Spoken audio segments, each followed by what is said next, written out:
we can get started with a short meditation.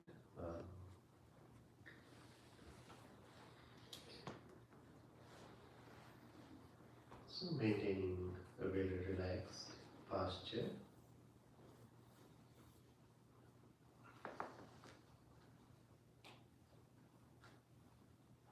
Keeping your body straight and gently closing your eyes.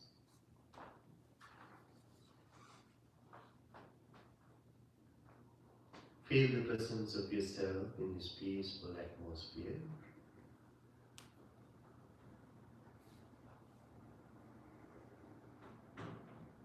Appreciating this very moment,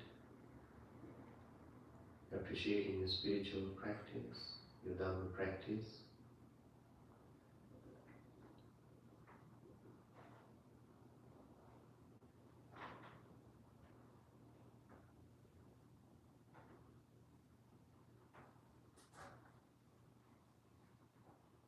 Taking a few deep inhalations and exhalations, releasing any tension and negative energies from your body.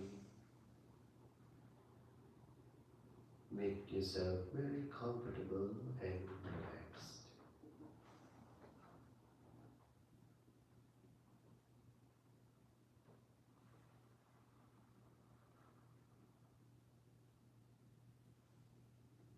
Being very friendly to yourself. You may have a slight compassionate smile in your face.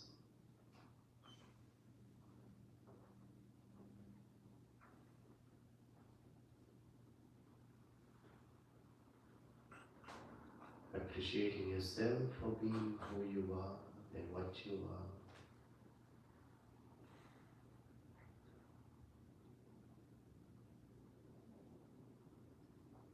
Let the body breathe in and let the body breathe out gently and naturally.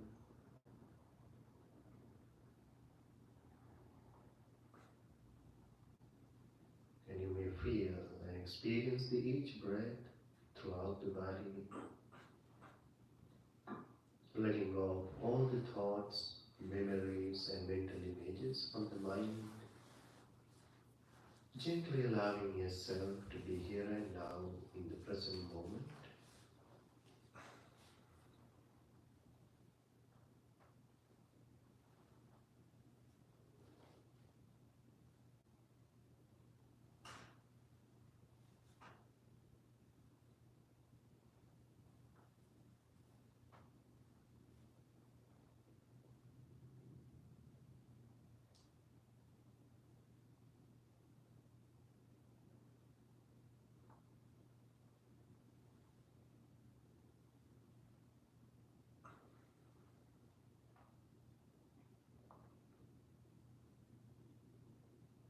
Bringing your total attention to your inner experience. Limiting your mind just to your psychophysical entity. Feel the peacefulness. Feel the stillness within your posture.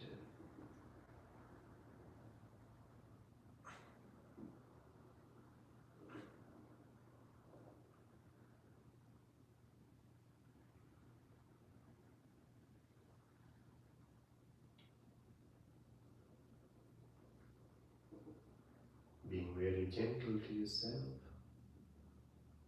You may even repeat to yourself, may I be well, happy, peaceful and relaxed. May I be well, happy, peaceful and relaxed.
taking a few deep breaths again, refreshing your body and mind, understanding your sitting posture.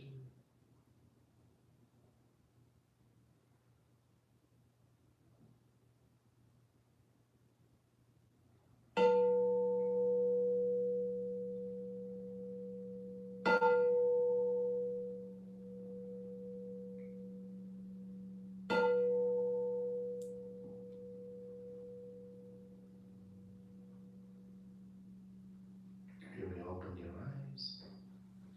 Sadhu, sadhu, sadhu.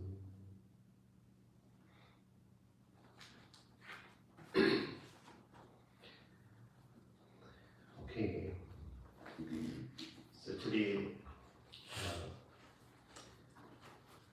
our topic is Bāhiya Sutta. So we are having this Monday evening Dhamma discussion, Sutta discussion every Monday. So today we selected the Bāhiya Sutta in Khuddaka Nikaya, in Udanas.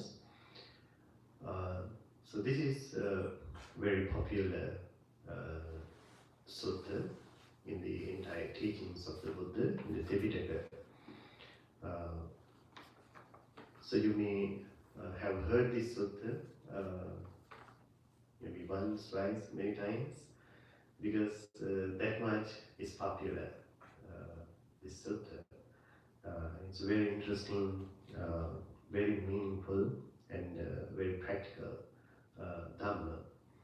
As we can go through, we can see. So let's start with the story of Bāhiya. So if you can turn the page into 98, you can see under Bāhiya Darucirya. So this is the name of this person, Bāhiya Darucirya. So Bāhiya is his client's name. And Darucirya is the name that he came to know after some time. As the story goes on, so Bāhiya was a trader. He was a trader and he used to travel to other countries to make his living. And this time was his 8th trip. So he was going to another country in a big ship. So after some time,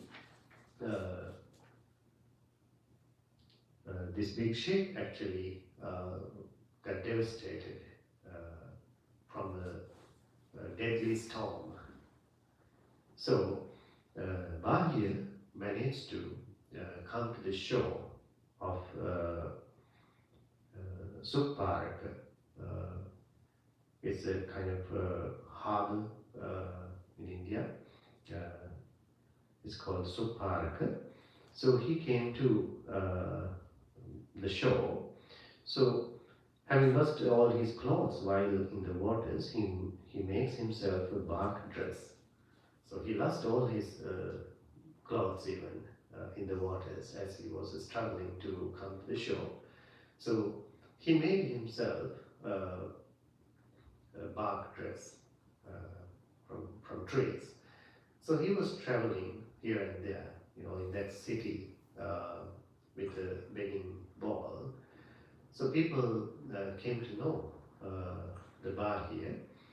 So as he was wearing this bark dress, he was called Darucirya, Bāhiya Darucirya.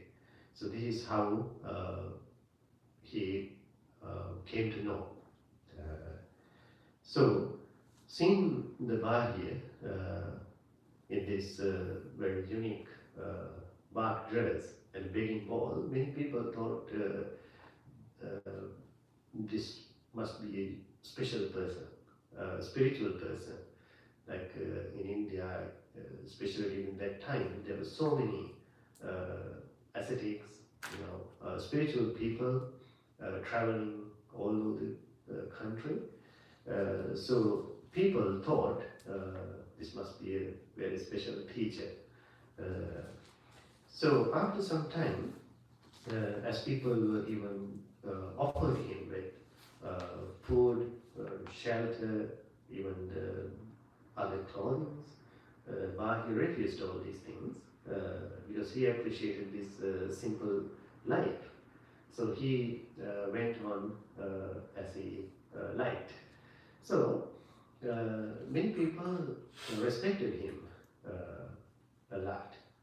You know, it's a very special thing even today. It's not that difficult to become ascetic and get respected by other people. You know, if you make yourself very special, you know, special looking, like with long hair and very special clothing, people might come to you and even worship, respect. They are ready to listen to you. So this is the fashion today. We can see even in society. So Bāhiya also became very popular as a spiritual person in that society during that time. So after a while, Bāhiya also thought, I must be an arahant. I must be enlightened. So that's why people are respecting me, offering things to me. So they like me as a spiritual person. So there must be something in myself. I might be an arahant, a fully enlightened one. So he had this thinking in his mind, you know. So knowing this thought in Bāhiya's mind, one Brahma, one Deva in heavenly realm, who was a relative to Bāhiya in one of his previous lives, out of compassion, approached Bāhiya. He was actually anagami person. You know, he was a non-returner. So he had realized the Dhamma. So knowing his friend's thinking, out of compassion, he approached Bāhiya and told him, you are not an arahant. You are not enlightened. You don't even know how to become enlightened. You have no clue. So please give up that ignorance. So then Bāhiya, he was upset. You know, he was not happy to hear these words from his friend, this Deva, but he insisted. So then, who knows it? Is there any enlightened being at this moment who knows the path, who can teach me the path to enlightenment? Then this Deva told Bāhiya, yes, indeed. There's the Gautama Buddha in city of Savatthi. He's fully enlightened, and he can even teach you how to become enlightened. So please go to him and learn from him. So hearing these words from the Deva, Bāhiya was so happy. He was so excited to meet the Buddha. So right after that, Bāhiya went to see the Buddha, went to meet the Buddha, because he wanted to learn how to become enlightened. So somehow the Buddha that day, early morning, he left for alms around to collect food in the city. So Bāhiya met the Buddha. Bāhiya met the Buddha, and he recognized him and paid respect and told him his story, that he wanted to learn the Dhamma. His utmost intention is to learn the Dhamma from the Buddha. So then Buddha refused for the third time, even saying that it was not the proper time to teach the Dhamma, as he was going for alms around. So Buddha refused for the third time. So again Bāhiya insisted, the Buddha, Bhante, the life is uncertain. Either your life or mine will come to an end at any moment. Life is uncertain, therefore I cannot wait. Please teach the Dhamma to me. So Buddha, at this point, realized the urgency, his readiness to listen to the Dhamma. So realizing that, Buddha preached the Dhamma to Bāhiya. So after a very short teaching, couple of stanzas, gathas, Bāhiya attained enlightenment right there. So after that, Buddha left and Bāhiya got attacked by a cow and he died right there. So when Buddha was coming back, he saw the dead body of Bāhiya, and Buddha got his disciples to come over, and he asked them to cremate Bāhiya's body. And the monks, the Buddha's disciples, hearing the story, what happened, even how Buddha helped him with the teachings, after the cremation, these monks asked the Buddha, Bhante, what happened to Bāhiya? How come he died like this, unfortunately, you know? And so what was the reason even, and where he is born now? They wanted to know. So then Buddha explained to them, Bāhiya attained enlightenment. Don't worry. He attained enlightenment. He completed his journey. And even Buddha explained to the monks, Bāhiya to be the foremost among those who are quick in attaining direct knowledge or the enlightenment. Among all other enlightened monks, nuns and lay people, he was the quickest to realize the Dhamma. So it was very unique experience, unique story, a unique moment, as we can see in the Dhamma. He attained enlightenment right there, listening to the Buddha's words. So that is the end of the story of Bāhiya, the Anuchirya. So as we can see, Buddha refused to teach the Dhamma to him for the third time actually, because Buddha saw his anxiety. You know, he was so overexcited to learn the Dhamma. So Buddha wanted to calm him down, you know, to make him prepare to listen to the Dhamma, to be able to understand what he was going to teach him. So that is the reason, as commentaries explain, as the reason for Buddha to refuse to teach the Dhamma. So as he came to know that he was ready now, he was prepared to listen to the teachings, he explained the Dhamma to him. So he realized, he understood what Buddha was teaching to him. And even Buddha, it is a kind of a special occasion that Buddha came forward actually to meet Bāhiya out of great compassion, knowing the impending death of Bāhiya due to his bad karmas, negative karmas, previous karmas.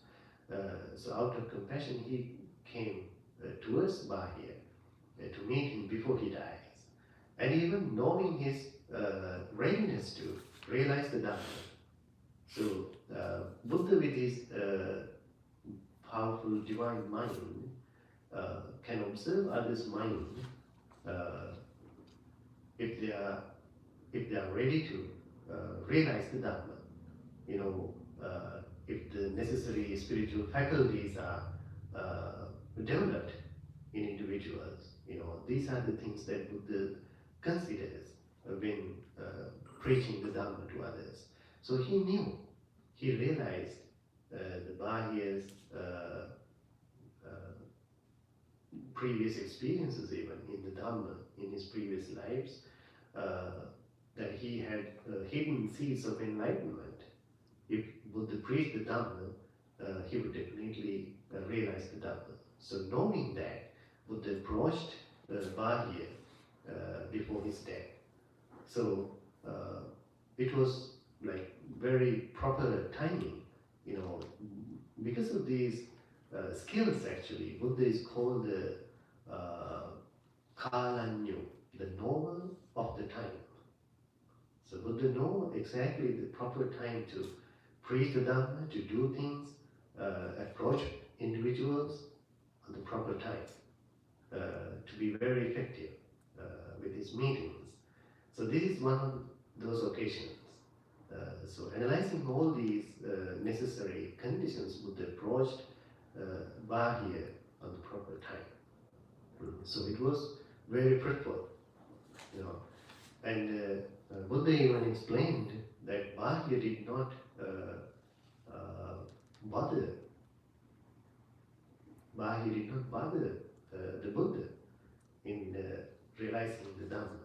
That Buddha did not have to teach a long discourse to Bāhiya to attain enlightenment. So he had that skills hidden inside. So Buddha was able to bring these hidden qualities to the surface level for Bāhiya to be able to realize the Dhamma. So even the commentaries explain how Bāhiya developed his spirituality in his previous lives. So there was a group of monks in one of the previous Buddha's dispensations, the Buddha Kassapa Buddha. During that time, this group of monks, with great diligence, they wanted to attain enlightenment, practicing meditation. So, with a firm determination, they climbed up to a huge rock with a ladder that was prepared by themselves, and they threw the ladder away after they climbed up to the rock. And they talked to each other on the top of the rock. If we are to survive, we have to attain enlightenment and go away and get our food. Otherwise, we will die right here. So, with that firm determination, they all meditated. So one monk attained enlightenment on the following morning. And he was so happy and went away and brought the food in his bowl to other monks. And then, at that time, other monks spoke to him, wait a minute, did we discuss this way? Did we agree to what you are doing? He said, no. They didn't plan like that. So they refused. So that enlightened monk went away because they were not ready to get any assistance like that. So if they want to survive, they have to attain enlightenment and go away and fly away and get their own food. So on the next day, another monk attained non-return stage of enlightenment, and they all passed away after a few days. So this non-returner was born in the Brahma realm. So that was the person who came to Bāhiya out of compassion to guide him. So you can see the connection here, right? We can see the connection. It was not that lifetime that Bāhiya had practiced the Dhamma to be able to attain enlightenment. It was not the first time. But this is how he trained himself in his previous lives, throughout his journey. It was a spiritual journey for him. Even though he was a lay person, he was a trader in his last life. He had this hidden Dhamma, these faculties in his spiritual mind. So we can see that the connection, even this is a very good reflection even for our own practice, right? Even though we are practicing like this, so we may have done even these good karmas. We may have followed the Dhamma. We may have practiced meditations. You may have been monks and nuns in your previous lives, right? So you never know. So maybe that's why you are having this interest, this urgency of practicing and realizing the Dhamma. So this is a unique teaching of the Buddha, how we all are coming through this existence. So therefore, whatever you practice, whatever you cultivate in this Dhamma practice is not wasted. This is a very important thing to keep in mind, right? Even though you will not attain enlightenment in this lifetime, what you are practicing, what you are cultivating is not wasted. It is like having a bank account, you know? Yeah, it keeps adding interest, you know, as you go along this journey. This is spiritual path. It is never wasted. So at the proper time, like in Bāhiya's case, you know, if you come to the proper conditions, situations, environment, you may be able to bring your all hidden seeds of enlightenment to the surface level, and you may be able to attain enlightenment. You never know. It may be in this lifetime, maybe next. You never know. So this is how this is spiritual practice, our journey works. So it's very important to keep in mind. And according to Bāhiya Sutta, it also explains why Bāhiya got killed, unfortunately, why he had this unfortunate death, getting attacked by a cow. So it is also a very important story that a group of young boys, actually, in previous lives, they brought a courtesan to a park for pleasure, and in the evening, this group of boys actually killed the courtesan and took all the jewelries and the money, whatever the things that they gave to her, and they went back. So as this courtesan were dying, she cursed all these young boys that I will come and kill you for 500 lives. You know? So this was this courtesan's curse for these boys. So Bāhiya was one of these boys in that life. So they all came around actually during the Buddha's time. So there are stories of all these individuals. Somehow they had practiced the Dhamma in their previous lives, even though they have committed these negative karma actions, they were not empty in spirituality. So somehow, can you imagine, right after the enlightenment, this bad karma followed them. You know, this is one occasion. Another occasion is actually the story of Pukkusati, another disciple of the Buddha. He also got attacked by a cow and he was dead. He also attained enlightenment. So can you imagine the power of these negative karmas? You know, how they are following us. You know, It's not only for one lifetime, 2 or 3, depending on the intensity of these karmas, they can follow us for a long, long time. It happened to many of the disciples of the Buddha. When you learn the stories of these enlightened monks and nuns, even some karmic actions, negative karmas of the Buddha, even followed him until he died, until he passed away. So the power of karma is very important to keep in mind.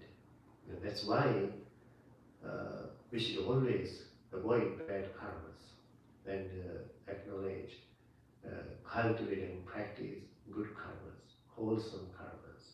They are good. They can be a great blessing to us. As human beings, these worldly beings, we are kind of products of both karmas, negative and positive karmas. That is the nature of the karma world we call the sensual worlds, including the divine beings and humans. So they perform both karmas, positive and negative karmas. Okay. So these are some special things that we can learn from the story of the Bāhiya Dharmacharya.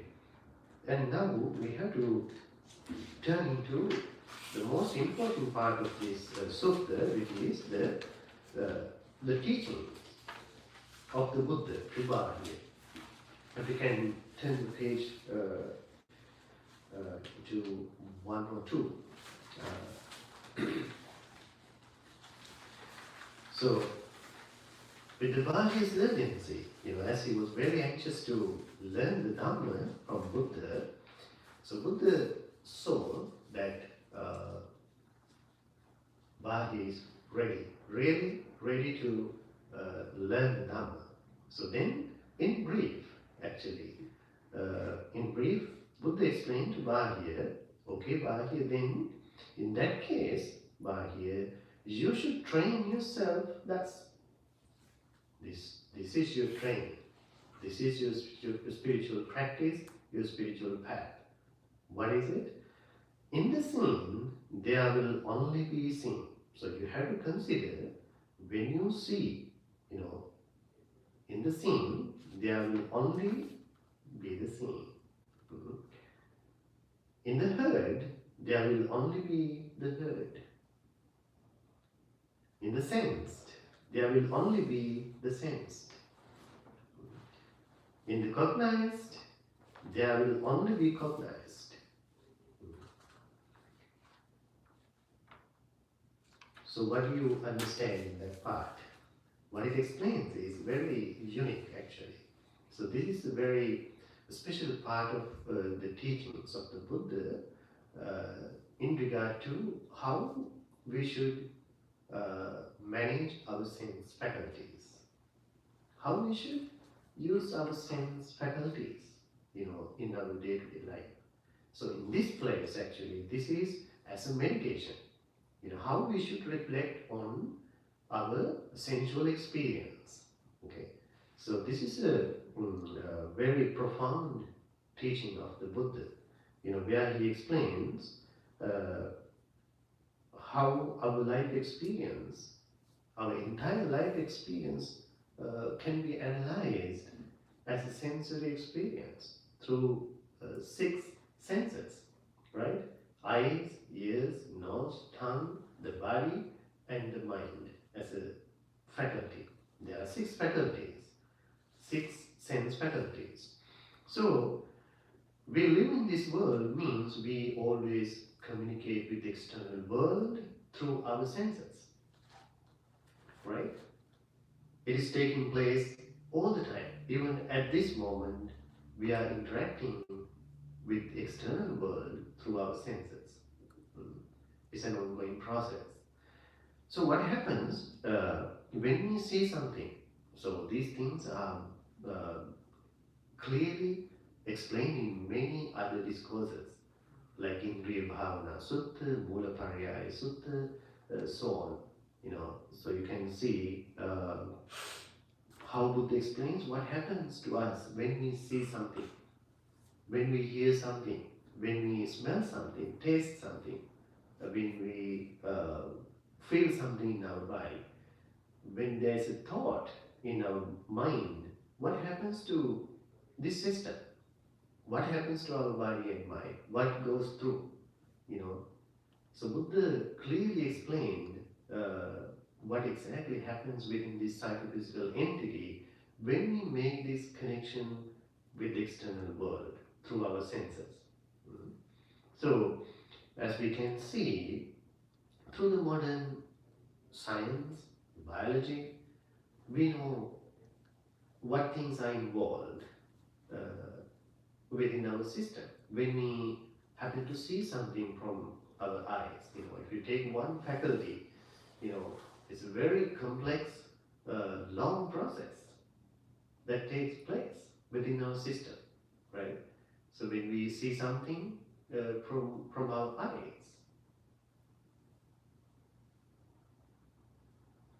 eyes actually cannot see anything.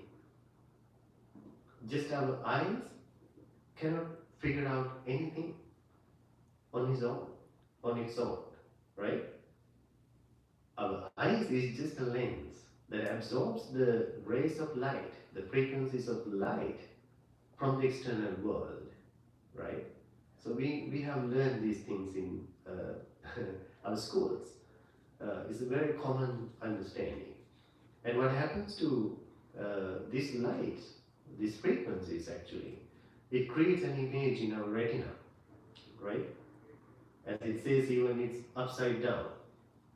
And there are optical nerve endings are connected to the retina. And according to these vibrations of the optical nerves, it takes the message to our visual cortex in the brain, right? And that's the part of our brain which analyzes what is being seen outside, right?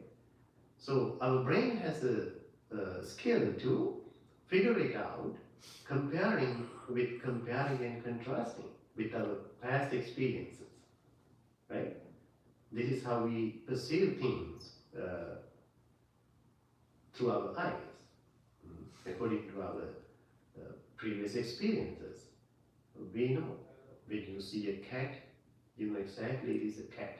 When you see a car, it is a car. It is not a house, right? Because of our previous experiences. So even our brain can evoke the same feelings that you had previously to the present experience, right? If you crave for that experience in the past, if you really desired for that past experience, if you really got emotionally attached to that object that you saw in the past, your brain invokes the same feeling, same sensual memory in your brain. So according to that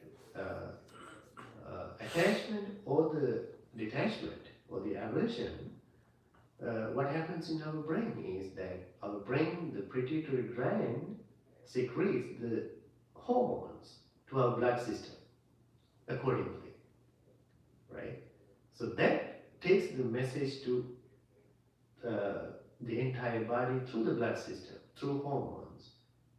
This is how we experience the same feeling throughout the body. It is not just our mind, not just our brain. It's all over our psychophysical entity. So we can see that it's a very complex, long journey, long story in one single experience. How quickly these things happen to us, we can't even observe that. They're so quick. This is how we have become conditioned to these sensual experiences similarly. So, in the Buddha's teachings, he clearly explains this process, especially in the teachings of the dependent origination, the Paticca Samuppada. How we develop wrong attitudes, wrong understandings, wrong views even within this process, sensory experiences, right? So this is what Buddha points out here to Bāhiya. When you see something, in the scene, there will only be the scene, only be the scene. But in our case, it is not like that. So many things happen when we see something, right? So this is what it means. In the scene, there will only be the scene means you do not go into other details of it. So when you see something, when we see something, we go into subtle details, different aspects of what we see. Even you bring in your past memories, and we simply project even our feelings, thoughts, emotions even to the future. So it's a very complex reality within our sensual experience, right? So we can see what things that we add onto the scene, right? What is being seen. So this is what Buddha clearly points out here. You know, we keep adding so many different layers, you know, the colors, even when you come to the reality of the words, terms, categories, these things are also taking place at the same time. You know, this is how we make this process so complicated, you know.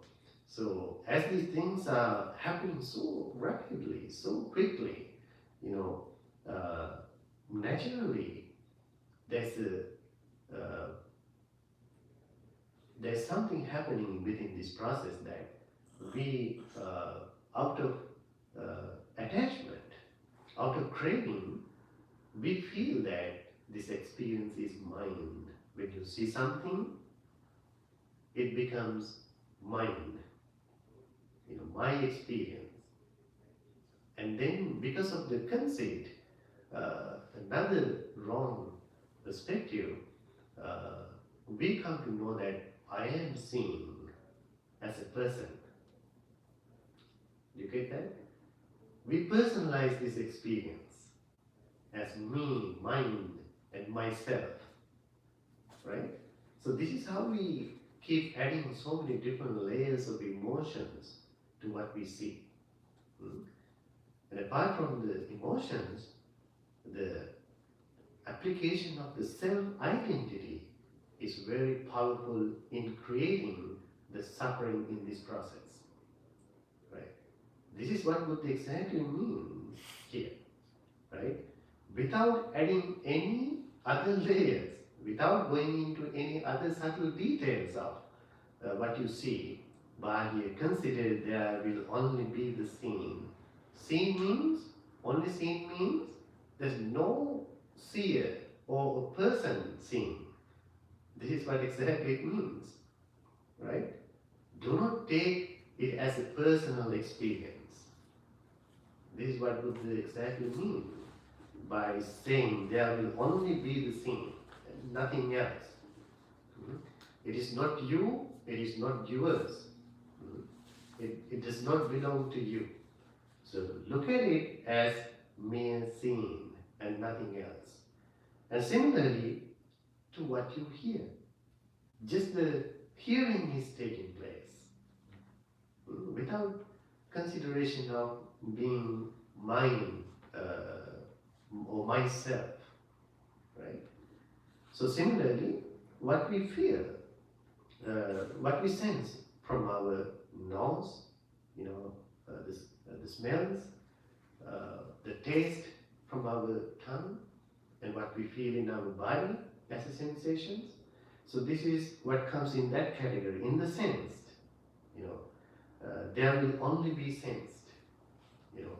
Can you imagine if you don't add any labels, any words, any terms, any past experiences without projecting them into the future, these things just become mere experiences, you know. No personalization, no personal identities attached to them, okay? So this is what Buddha explains even in the cognized, what comes in your mind as thoughts, right? when there's a thought in your mind, there will only be cognized or knowing. It is just a thought, no person, without considering that to be mine or myself. Okay, so Buddha says, thus Bāhiya, you should train yourself. This is how you should train yourself. So when for Bāhiya, in the seen there will only be the seen, in the heard there will only be the heard, in the sense there will only be the sensed, in the cognized there will only be the cognized, then you Bāhiya are not by that. This is very special to know. The underlying part, not by that means you are not created by these conditions as a person, as an identity. Do you get that? Then you Bāhiya are not by that. Not by that means you are not conditioned as a person, as an entity, identity, by any of these conditions. What conditions? By the seen, by the heard, by the sensed, by the cognized. Right? So you are not there. You are not created by these conditions. This is what Buddha explains. Tato tvam Bāhiya tena means then you Bāhiya are not by that. Okay? And then when you Bāhiya, you are not by that. Yato tvam Bāhiya tena, tato tvam Bāhiya tatta. That means then you Bāhiya, you are not therein. You know. So when you are not created by these conditions, or when you do not personalize these experiences, you are no longer there. This is what it says. You are not created. This self-identity is not created by them, and then you are not there. And then Buddha says, when you Bāhiya, you are not therein, then you Bāhiya are neither here nor beyond, nor in between the two. So this is very simple, even though it sounds complex, tricky in words. This is exactly the two realities that we are experiencing. You know, as I explained earlier with this sensory experience, as we communicate with the external world through our senses, for your knowledge, there are two realities here. What realities? Subjective reality and the objective reality, right? So, the subjective reality is actually what is being perceived in the external world as the objects to these sensory experiences. That is the objective reality. The subjective reality is actually just the six senses. These senses, sensory experiences, are the subjective experience. So this is what it means here. There means this subjective reality, objective reality, what is outside there, right? So when you are not created by the external conditions, you are not there. So when you are not created by the subjective reality, you know, when you are not found within your subjective reality, you are not even here. So here and there means, one meaning is this subjective and objective reality, right? And Buddha even says, when you are not here and there, you are not even in between, you know, not even between, you know. So as we explain this process with the eye, you know, as it is a long process, as we explain. You are not created or you are not found in anywhere in between these two realities. So Buddha says, when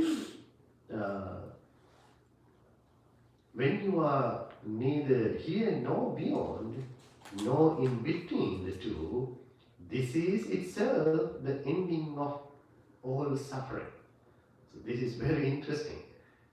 So that itself, when you observe that reality, the truth, within your sensory experiences, that yourself is not created out of ignorance, right? Without taking this personal or the sensory experience as a person, as an entity, as an identity, that itself is the end of all suffering, Buddha says. So then what is the utmost cause of suffering according to this? The creation of the self-identity, self-identification, or to personalize this experience is the problem, right? So this is a very practical thing to consider. Why Buddha says that? How personalizing can be a problem?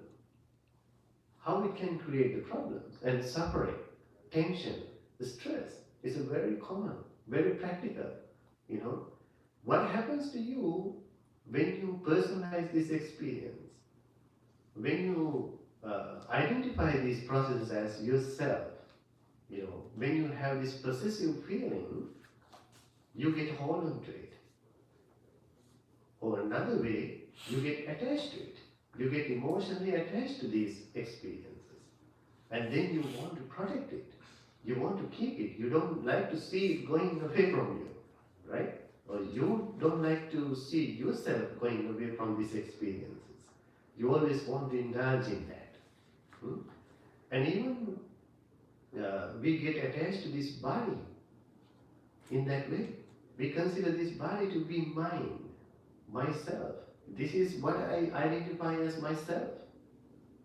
It's a very powerful bond we all have in this system. This is how we interact with our personality, our life, between our body, mind, our feelings, emotions, personalities, you know, identifying these things. So we emotionally get attached to them and we want to protect them. So because of that desire, because of that craving, because of that wrong view of personalizing, when something happens to it, you get really disturbed. You really get disturbed by that. Even one single word can irritate you because of that attachment to the self. This is very powerful. And it does not stop right there. You know.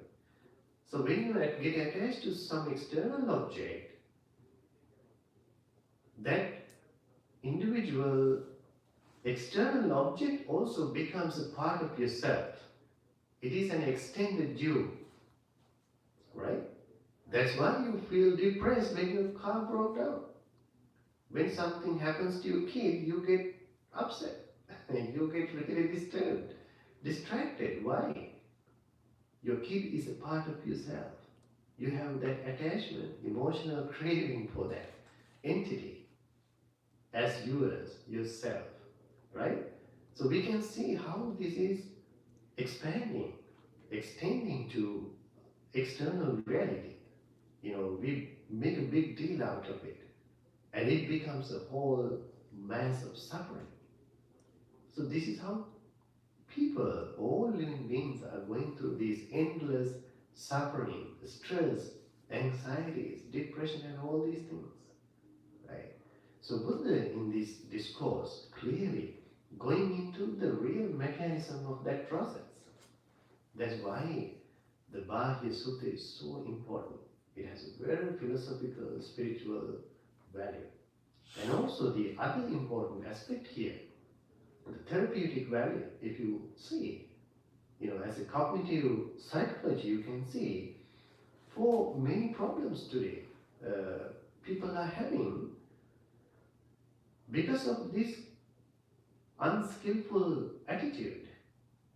So we do not stop right at what we see, what we hear, what we taste, smell, feel, or as thoughts that comes into our mind. We do not stop right there. We keep adding so many layers to them. We add so many past experiences to them. We analyze them. We compare them. We contrast that with our past experiences, even projecting them into the future. So this is how we make it so complex. This is how we get so restless in our everyday life. So for an instance, for some people, they cannot easily let go of the past. One single experience that happened in the past keep coming to the present moment, and they keep adding so many thoughts, skeptical thoughts. This will happen this way, this will happen that way. So all these things are projections of our thoughts. This is what Buddha is exactly saying us to cut off. It is something added, created, compounded, constructed, compounded reality that we perform out of ignorance without knowing that. So we create our own suffering in that way. So we can see in our practical daily life, in the superficial level, how we all are suffering unnecessarily in our life. Not being able to reduce these unnecessary layers of thoughts, feelings, emotions. So this is a kind of direct meditation, insight meditation according to the Buddha's teachings, that directly guides us to the ultimate realization of the Nibbana or the enlightenment, the Four Noble Truths. And we can even use it as a technique to reduce our unnecessary tension, anxieties, stress in our everyday life. If you happen to notice that I'm thinking uselessly, I'm using my unnecessary thinking, analyzing. So this is how we create so much troubles personally. That knowledge itself can help us a lot to let go of unnecessary negativities in our life. So that way, this realization, this understanding, this knowledge can really heal us. We can cut off a lot of unnecessary negativities in our everyday life if we have this knowledge. So, as a form of meditation, this can be done in a meditative experience. To be able to really go into the technical level of this mechanism, you need to really slow yourself down to be able to see how these things are things are processing in our system, right? If you take only one faculty, to be able to see what exactly happens to our body, our chemicals, our hormones, our muscle fibers even, our thoughts, emotions, you need to have some inward attention, mindful awareness to be able to see at least these things. So without that knowledge, you cannot understand the reality of these sensory experiences. So until we get to know this mechanism, actually, in a way, we all are caught up in this drama. We all are caught up in this illusion. So that is why Buddha, in certain discourses, explains that sensory experiences, when you get attached to them, that is the way of Mara, which means that is the way to suffering. When you get caught up in this sensual world, you end up in suffering. But when you see this reality, the sensory experiences cannot deceive you. This is the most important thing. In the Buddha's teachings, he never tells us to close our eyes, to close our ears. In the case of some other teachers during the Buddha's time, this is how they instructed their students, followers, to control their senses. Close your eyes, close all the senses. But Buddha said, that is not my teaching. This is my teaching. This is how we should control our senses. That means Buddha never denied the sensory experiences, but wisely we can use them without getting caught up in these negativities. This is how even Buddha, the enlightened beings, lived in this world, just like us, with all these sensory experiences, but they never get into troubles. They knew the real mechanism. They exactly knew where average people, normal people make the mistake in this system. So they corrected that. So they got the best use of these senses. They even enjoyed it more than we do because they were so present to it. They were so mindful. When they eat something, when they feel something, they felt it so present. They fully enjoy it without personalizing. Without personalizing, it is possible. Personalization, identification is the problem here. So Buddha says. So Bāhiya understood it. What Buddha meant? Right there, on the spot. He attained enlightenment right there because of his previous exposure to the Dhamma in his previous lives even. So that is the end of Bāhiya Sutta. It's very interesting, very meaningful, a lot of Dhamma to learn there. So, do we have any question? Is this the same thing as you get rid of sakkaya-ditthi? It is exactly, that's what it means. The sakkaya-ditthi also, to personalize this experience, to take it as me, mine, myself. So, it is exactly the sakkaya-ditthi.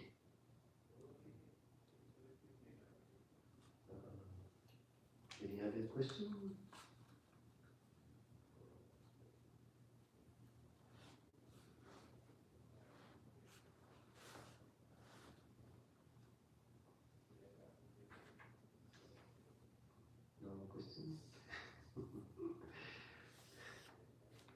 Completely understood or completely lost?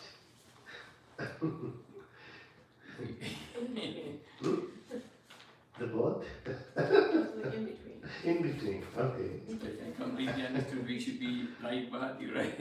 Right. Yeah, you should take enough time to go through this, think about it, meditate on it, analyze it. It's very interesting.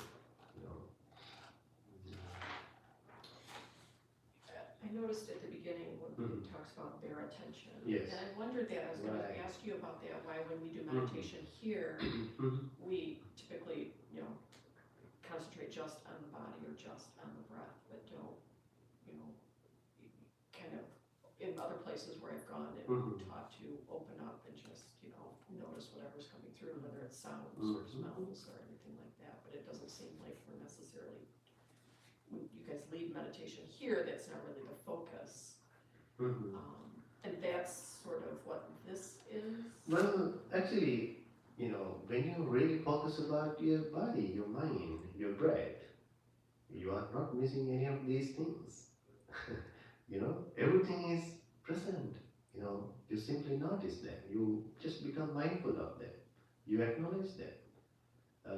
So it is not separated. It is connected there. The bare attention, that term is exactly what Buddha said. Bare attention means without adding any additional layers, taste, colors, emotions, labels to them.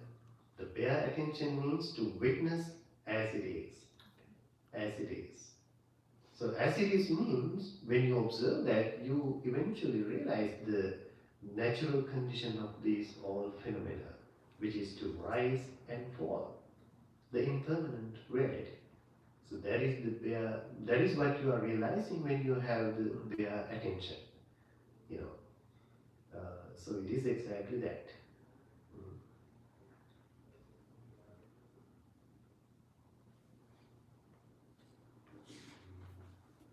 Anything else?